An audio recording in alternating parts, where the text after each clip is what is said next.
Hi, I'm Sudie with Coldwell Banker. I am also a certified divorce real estate specialist. Today, I have the pleasure of having James Hoover, partner at Hoover Kropelka, a prestige firm here in downtown San Jose, specialized in practicing family law. And so Jim, would you like to say hi to our audience and also maybe tell us about yourself and your firm? Sure. Hi, Sudie. Hi, everyone. My name is Jim Hoover, and I am a family law attorney. I am a certified family law specialist at Hoover Kropelka. It is a 20 attorney and 22 staff or 42 employee family law firm that specializes in family law. Okay, great. So, Jim, I over the years, from my clients and also from my personal experience with friends too, I've heard a lot of myths about divorce. Mm-hmm. So we have a series of questions, today. So we hope you are able to enlighten us and share some information, mm-hmm. With your expertise. So the first question that I have is divorce usually always contentious? No. So what are myths? Myths are widely held but false beliefs. And this applies in family law because people are going through a crisis and confusion as to their rights and their responsibilities. They are often afraid, and that leads to misinformation and acting on misinformation. And so divorces do not have to be contentious. Mm-hmm. Certainly you hear about contentious divorces because that sells, that's in the news, that's in social media. You don't hear about the divorces in which people treat each other with dignity and respect and are amicable and resolve all issues confidentially. Those are not in the news in social media. But by and large, most divorces are amicable. Okay, well, good, yeah. Good to know. So number one, it is not always contentious. And then my next question is, do mothers always get child custody? So child custody in timeshare means who has the decision-making authority and who has the time and custody of a child. And the answer is no. That is definitely a myth. So often when parties are going through a divorce and that crisis and confusion, they put their own needs before that of the children. They grieve through the children. They sometimes weaponize the children. And it becomes a personality or popularity contest as to who did what for the child. And often they are not, and both genders, both parents. This is not directed towards mothers or fathers, but to both. It's what I've heard over the last 20 years from the bench, from the judiciary, that they are not allowing the child the freedom to love the other parent. And that's what the children simply want, is the freedom to love both parents so long as there is no harm or imminent threat of harm. Right. And so by and large, you're looking at frequent and continuing contact with both parents. Does that mean 50-50? Not necessarily. Does it matter to the child? Very often not. Well, I once heard a judge say, when the parents are on the same page, regardless of the timeshare, the children thrive. And that is correct. So again, it's not about the parents' needs, it's about the children's needs. And the children's needs are that the parents are getting along and that the child and the children have the freedom to love both parents equally. Children should be always the best interest. Absolutely. And that, so does that mean 50-50 timeshare? Not necessarily. Frequent and continuing contact? Yeah, absent domestic violence and substance abuse, absolutely. And again, so often we see it's a personality contest or a popularity contest as to who's changed the number of diapers, who was there in the middle of the night. The child won't remember that, and the judge doesn't care about that. It's about now the parties are separating and what is in the children's best interests. Oh, I see. I guess it provides some sort of comfort to certain people, to certain audience. Yes, okay. Yes, absolutely. Great. And then so my next question is, do divorces always go to court? So technically yes, because it is a lawsuit in which one party files a petition and a summons, and so I always tell our clients that divorce is a lawsuit by which two main things are achieved. The first is One's marital status reverts to single. So you can do it again. And I heard or maybe don't do it again. I heard a quote, eat, drink, and remarry, which we all live by. So your marital status reverts to single. And the second thing is, of course, everything else. Your rights and your responsibilities in the 5 main areas of family law: domestic violence, custody and timeshare of children, assets and debt, identification, characterization, valuation, division, spousal and child support, and everything else. When you file for divorce, unfortunately, it is a lawsuit. So there will be a judge assigned to your case. Don't mean to offend you. The judge hopes she or he never sees you, and that you're never in court. And so I often tell my clients that treat the process as if you're going to the DMV to get your license renewed. Of course, there's far more, fiduciary responsibilities, etc. But don't think that this is anything that is that the TV cameras are going to be there, or that it's like in the movies or in social media, because that sells, because that's salacious. Your divorce does not have to sell or be salacious. It does not have to be contentious. It's not always like debt versus. No, it's not. However, I don't want to offend my colleagues, all the wonderful colleagues I have in Santa Clara County and abroad or out of county.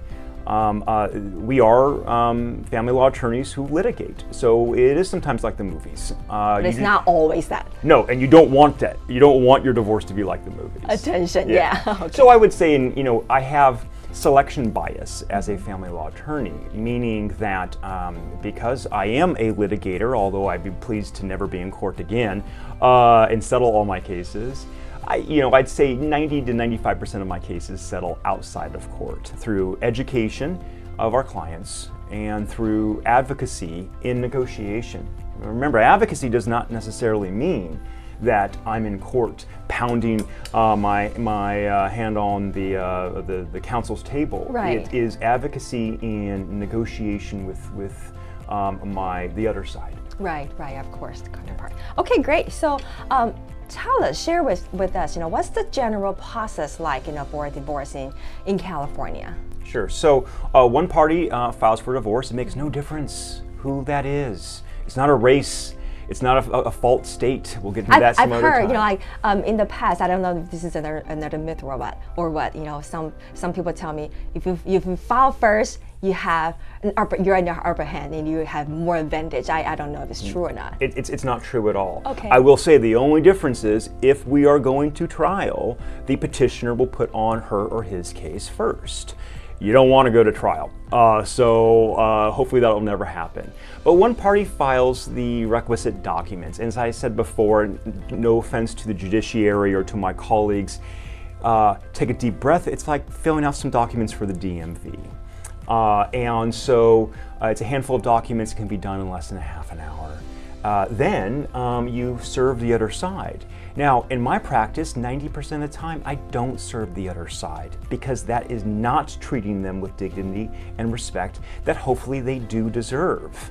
So what we do is we tend to send it to them via email, or we call them up and let them know that we're not going to send a process server unless it does require it. And there's cases that it does require.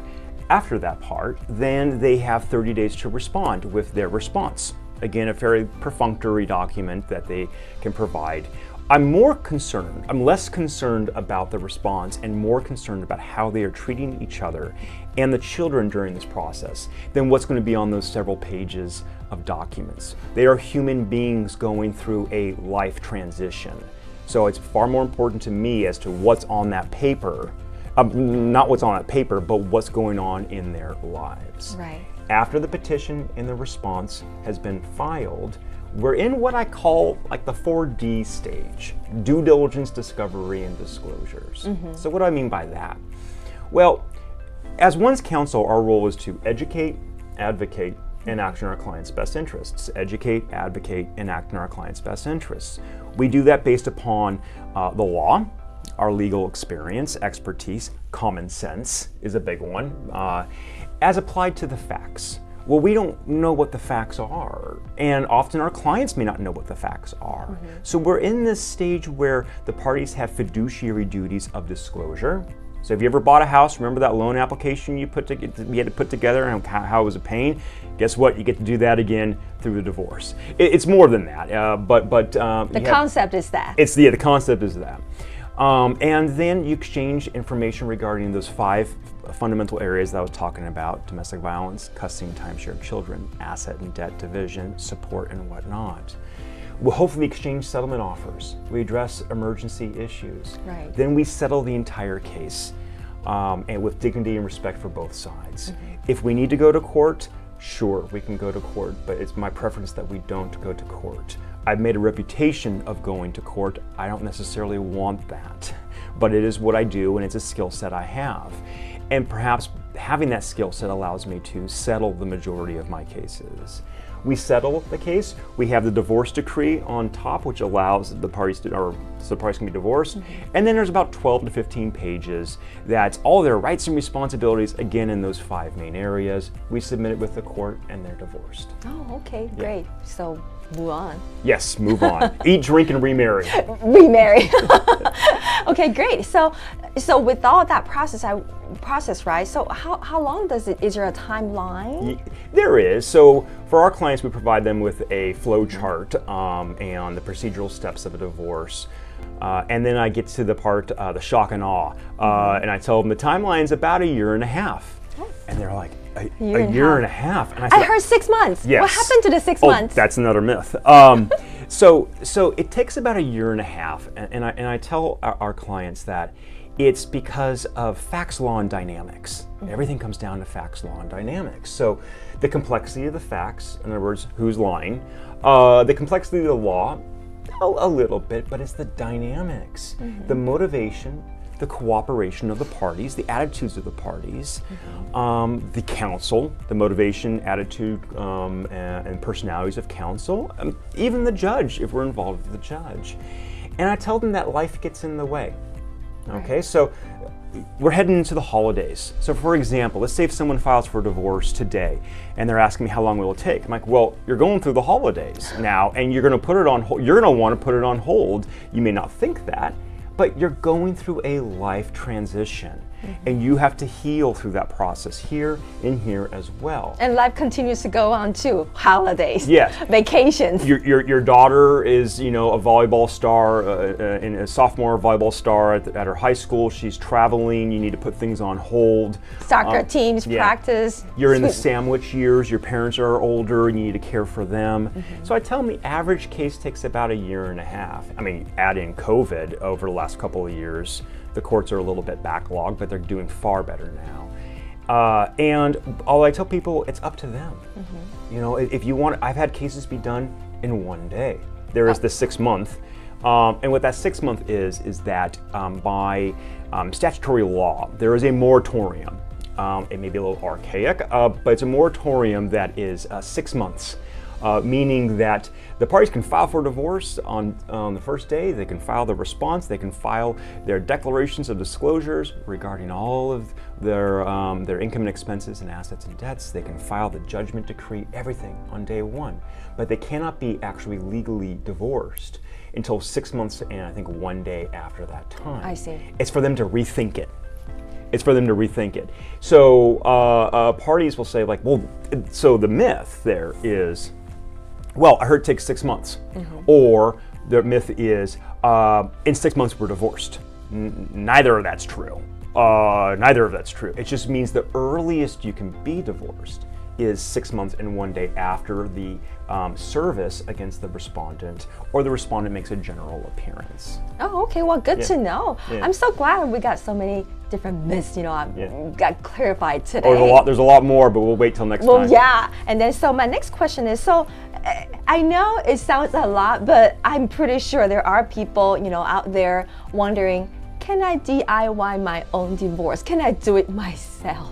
Still, even going through all that, Yeah. can I just wanted to, because I know, I have I have all the time, I Yeah. wanted to save a few bucks, but can I DIY my own divorce? Absolutely, they can do that. Just like they could not retain you as a real estate specialist and sell their house on their own. Now, how Right. many people do that? So I want to make sure that whenever I meet with a client that I advise them that they do not have to hire an attorney. Again, they come in with their preconceived notions and misconceptions and myths from what they've seen on TV, what they've seen in the media, and that sells. Shark attacks sell. Hanging out at the beach and having a wonderful day swimming does not sell. What sells on the news? Someone got bit by a shark. So all they hear are all of these horror stories about family law litigation. Yeah, the bloody, the scary, the All these ugly. stuff. Yeah, and so so they're going to want to they have an inherent bias against family law attorneys. I agree. However, I try to dispel that when they come in and I say, look, you can do this on your own. You absolutely can. The issue is you need to be educated as to your rights and responsibilities. And there's a lot of breadth, but not a lot of depth out there on the internet. I mean, for any particular issue in the world, but also with family law. You can Google, okay, I'm looking at family law issues.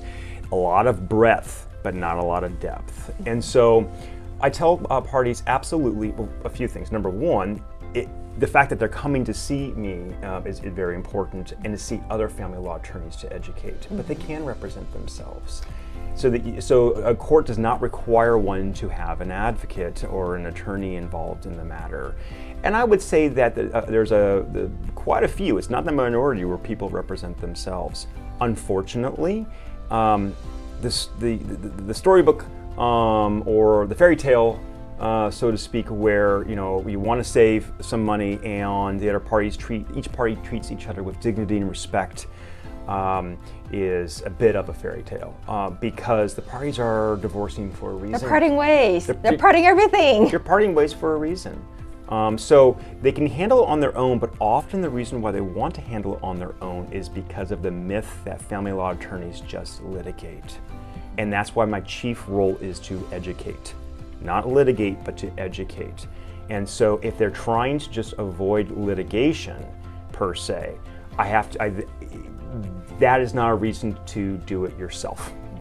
If you need to be educated through the process as to what your rights and responsibilities are. By the way, being educated about your right does not mean you're going to exercise that right. Just being educated by what your rights are does not mean you will exercise them. You will have an informed consent then, just like if you're going to a doctor, as to what you wish to do. And that's an important thing too. Right, but how can you know what you want to do? I believe you first need to be informed. Correct. And they can do that, by the way, by going through mediation. Right. So often people will say that as well, like, well, are you a mediator? And I said, well, yes, I'm a mediator. I'm a collaborator. I want to resolve all my cases at as low cost as possible. I tell each client, I'm not retiring on your case. So it's very important for people to know the process, that they can do it by themselves. They can do it with me as a consultant. They can use a mediator who doesn't represent either party. And choosing any one of those does not chain one to a defined approach in family law. I probably could say it better than that, but it means that if you hire Jim Hoover, it does not mean you are litigating the matter. And if you don't hire Jim Hoover, it means it'll be the most amicable case out there. It's very fluid. And that's what's important to me, is that I represent the client the way that she or he wishes to be represented, but so long as I'm educating, advocating, and acting in their best interests. Well, that sounds great. So, I hear there's a process, there's a time frame, there's, a lot of things going on. So, Jim, share with us how, if anyone out there is, is fortunately or unfortunately, on the fence of, making such a decision. Share with us, how can we find a qualified, family law specialist to help us go through the process? Sure. I'm going to remove myself from that equation because I don't want to plug the firm.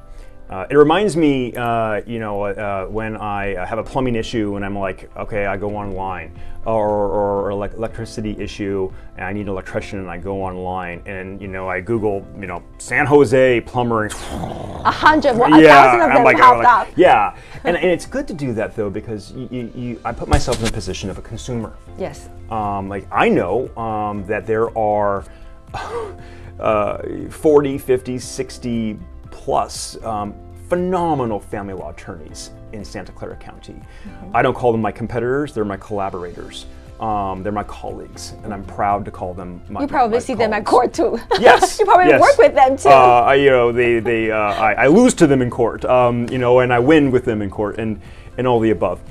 So I know who they are, but I understand that the consumers don't. And so, and when I will say, when I Google San Jose attorney, family law attorney, and I look at who's paying for those clicks, which our firm does not. We don't pay for anything like that. I'm surprised, put it that way.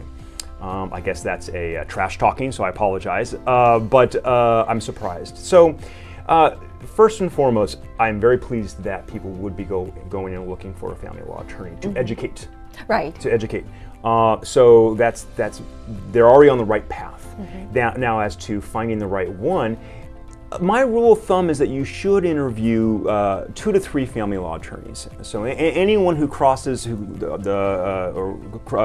internet search. Exactly. The shadow's on my door and they're here in my office. Word of mouth from friends or family. Yes. Yeah. So anyone who I have an interview with, initial consultation, which we always offer free consultations. I guess that's the plug. I tell them to get a couple other interviews, consultations, and I give them names. Or I ask them, who are you interviewing? And I tell them I won't often say anything negative, but I'll give them constructive, positive feedback. So you should have 3 interviews with family law attorneys because it's as much of an art as it is a science, the practice of family law. And it certainly runs the gamut as to the practice and the quality of family law attorneys. And not just that, in my firm of 20 family law attorneys, attorneys differ with me as to a particular approach. And I love it. I love it because there's no one particular approach in family law that's necessarily right. Certainly some exceptions, but by and large, it's important to have a what's the word I'm looking for? To have a broad spectrum of different opinions as to how to approach particular matters, if they exist. And here's the reason why. You're going through the most difficult time of your life. You want to trust your attorney. You want to trust your expert. They're your team. They're on your team. You're in this together. If you have any second guesses, that's going to be an issue. So not just in the initial interview, at times through my representation of a client, I'll say, client, now's a perfect time to get a second opinion or a third opinion. Yes. And I'm not trying to forecast, client, I don't believe in you, but it's more like it's important because you're going through such a difficult time. Your kids are your heart with arms and legs. So, but what does that mean for, like, okay, get 3 opinions, thanks, Jim, but like, how do I even find who that is? One area is, one factor is, and I'll give the rule and exception, is the designation of the CFLS, a Certified Family Law Specialist. So the Certified Family Law Specialist, there's about 10 to 15% of the family law attorneys are specialists. And I'll say right off the bat that I have seen specialists who I think are not good family law attorneys, and I've seen non-specialists who I think are phenomenal family law attorneys. So the exceptions are out there. But if you look online and you find someone has that designation of the CFLS, it by and large does mean that they are very reputable, that they have the experience, expertise, common sense to provide excellent education and advocacy. They had to retake the bar so to speak, in family law. Oh, wow. Oh, yeah. They have to have quite a few years of family law experience, trials, motions, hearings, judgments, and then they have to pass the attitude test with their peers. In other words, that it's peer reviewed as well. Colleagues, judiciary have to say, yep, Jim So it's Hoover. not just like any family law attorney can take it, fresh, out of school, and then they can take it right away. There is some level of experience required. Okay. Absolutely. And no offense to other designations out there with other professionals where you pay and you get a designation in the back after your name. The CFLS is extraordinarily difficult. Even the exam, about 1/3 of those who take the exam pass the exam. Oh. I didn't even think I was going to pass the exam. I was like, Just selling yourself too short. I was scratching my head, and like one of my colleagues said, "You'll never be as smart as the day you take the CFLS exam in family law." So, for those of you who are uninitiated in the process, finding someone who has that absolutely is a good start. I will plug. There is a website called AVVO, AVVO. Okay. I'm reticent to mention online reviews because they're like the mafia, so to speak. In which but we won't get into that. But I'm looking at you, Yelp. But what I like about AVVO is that it's fairly vetted.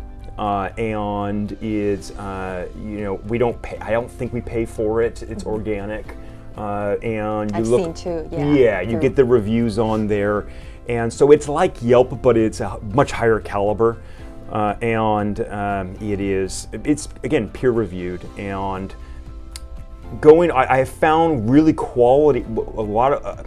And it's more specialized in the law field. It is all. It's only law. Right. And so what you do see is, I do find that, I'm trying to not get myself in further trouble here, but I do find that a lot of the clients that come through AVVO, consultations that come through AVVO, have done their homework, have absolutely done their homework. So that is, if you want to be the person who does your homework, go to AVVO, because now correlation does not equal causation. There's exceptions that can swallow the rule. However, I would say that those consultations that have found me through the AVVO website are educated. They know what they want. Right. And when I ask them who else are they interviewing, they've got top-notch family law attorneys out there outside of my firm that they're interviewing. So AVVO, and you look at San Jose Family Law Attorney. There's also your Starbucks attorneys. So what are Starbucks attorneys? It's your friends, family members who are having Starbucks who say, "Oh, my family law attorney was fantastic." So word of mouth is important too. In closing on that, just get your foot in the door and meet a family law attorney. Quite a few of them will do no fee consultation, like our firm, and start educating yourself. Then ask them, who else should I see? If they're offended, if a family law attorney who you interview is offended that you ask him or her who else you should see, they're not the right attorney. Because the true education, true caring about your best interests, is ensuring that you find a family law attorney who is the right fit for you. That works the best for you. I so much, aim into that. This is also my philosophy too, and I'm so glad, of course there's a reason why, we wanted to do this, just to generally and genuinely, provide information, educate the general consumer. So we want you to be informed from real experts, in the industry. And then I really appreciate you. We both share the same philosophy. We wanted to serve. So we'll probably come in, but we wanted to first and upmost, we wanted to serve first. Yeah. So, okay, great. So, thank you so much for your time today. And then so, in our next episode, we will be discussing money. Oh. Who gets money? I love it. It's easy. I get the money. No, I'm joking. Right. Yeah, there are quite a few myths with respect to support, with respect to property division. And then just the emotional process, because there is some emotion attached, obviously with child custody and Right. timeshare, but there's emotion attached to support and to property. And so and there are certainly myths, so I look forward to talking about that. Sure. So yeah, next time in our next episode, we will be sharing with you who gets money and why. And so I am Sudie Su with Coldwell Banker. I am also a certified divorce real estate specialist. Sudie, thank you so much for this opportunity, and thank you for reviewing our time here. My name is Jim Hoover. I am a family law attorney, certified family law specialist, and lucky co-owner of Hoover Krapelka, a 42 team member family law firm, here to educate, advocate, and act in your best interests. Sudie, thank you so much. Thank you so much. Keep it simple and keep it real. Thanks.